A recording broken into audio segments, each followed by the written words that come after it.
This week, behind the strategy of a major financial services brand relaunch, we're also going to talk to one of the country's leading thinkers about keeping brands competitive.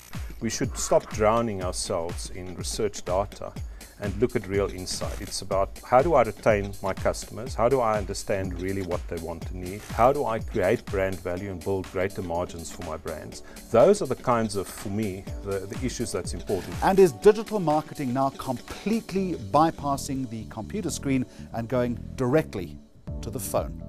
This is Mags on Media. A very warm welcome.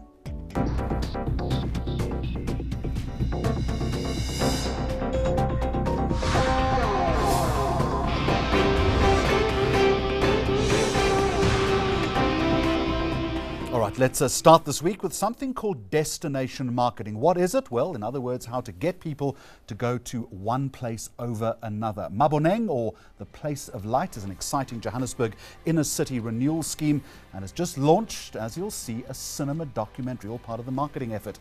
Hayleigh Evans is with the developers. Paul Bannister is from the consultancy Ignite. To both of you, a very warm welcome. Good to talk to you. Just put it into perspective, Hayleigh, for us, first of all. What have you done and where is it? Well, Maboneng is on the east side of the Joburg CBD. So if you basically drew a line from Absa Towers and Ellis Park, that's where the line would meet. It's at the moment it's 5 completed developments, and it's really established itself as a cultural centre in Joburg CBD. There's residential spaces, there are events every week, there are entertainment destinations, restaurants, and all kinds of different things going on. So what it's really become now is a little inner city neighbourhood. I've been there a couple of times, and parking is a bit of an issue, which tells me that it's popular. So why the need to market it? Well, I think the idea is that to make anything sustainable, you need to have more and more people come to it. I think parking is something we're looking at addressing. Thank you, yes. But the idea is to keep all those businesses going, because there's a lot of people and a lot of businesses contributing to the neighbourhood. To keep all those guys going, we need to have more and more people, particularly tourists, both Joburg-based tourists and tourists from abroad, coming and supporting those businesses. Paul Bannister, this whole thing about Johannesburg and its reputational challenges, that's a nice way of putting it. We don't need to go any further. Is that a big problem when it comes to marketing a smart, clever, exciting initiative like this, do you think? Yeah, there's no doubt about that. I mean, let's also put Johannesburg in perspective as a tourism destination. It's primarily a business tourist destination. And the idea there is to get business people to spend a day longer. And that's how you put the generator. That doesn't mean we don't value domestic tourism, both within the province and into the province. But primarily, we're a business tourism area. So business people are a little more immune to those type of issues of reputation and personal safety. However, what we're trying to do as the province of Gauteng and the city region, which is Johannesburg at the core, is create attractions that pull people. But the bigger challenges are in things like, well, the mobility. So you're a tourist, you've got from the airport to probably a hotel in Sandton. You now want to go and do some nightlife. Now you want to go to Maboneng, you've heard about this place, it's potentially as big as the Apartheid Museum or whatever is part of our attraction. But how do you get there? Johannesburg doesn't have roving taxis. It's a limitation for the business market. We have now the red bus, the hop-on, hop-off bus, and that can take people in the daytime, but yours is as much a nighttime destination as it is a daytime destination. So we're aware that the city has reputational issues, but if you put in the mobility and you aim for the business type of tourist, you can overcome those. Who's the area competing with, Hayleigh? I think for us, we see the competition not within the inner city. There's a lot of rejuvenation districts happening in the inner city, and that's those all are complementary. Really allies. Yeah. The biggest competition is the suburbs.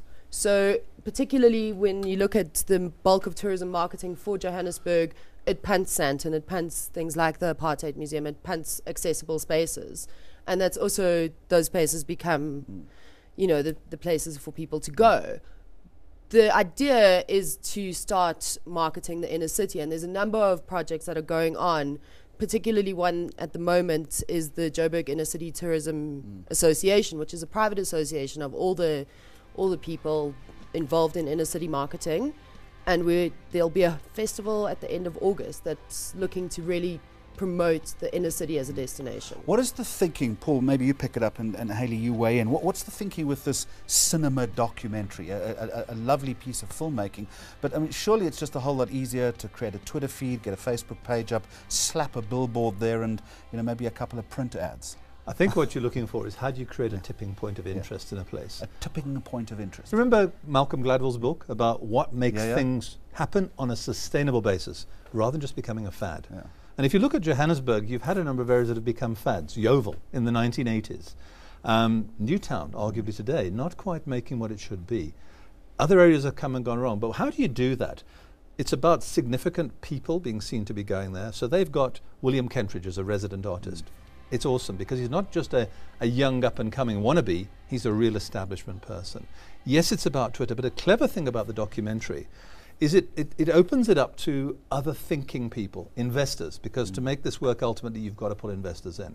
So it's potentially a piece of tourism marketing, it's potentially a piece of almost urban sociology about the need for inner city renewal on a sustainable basis. And that to me will be the issue that I'm concerned about, is to see how we can work as a city region with Maboneng and help it get through the tipping point so it doesn't do a Yeovil, blip, blip and down again. It actually rises up and becomes a core part of the city. Great initiative, guys. Thank you very much for the explanation. Hayleigh Evans, Paul Bannister, always good talking to both of you. Appreciate your time. You can let us know what you think of the Maboneng experience and the documentary. We've been showing you bits of it. Did it work to entice you to the area? The conversation is on right now on Facebook on this address. And just ahead on our program, the big Stanlib rebrand and a global view on digital marketing and its small future.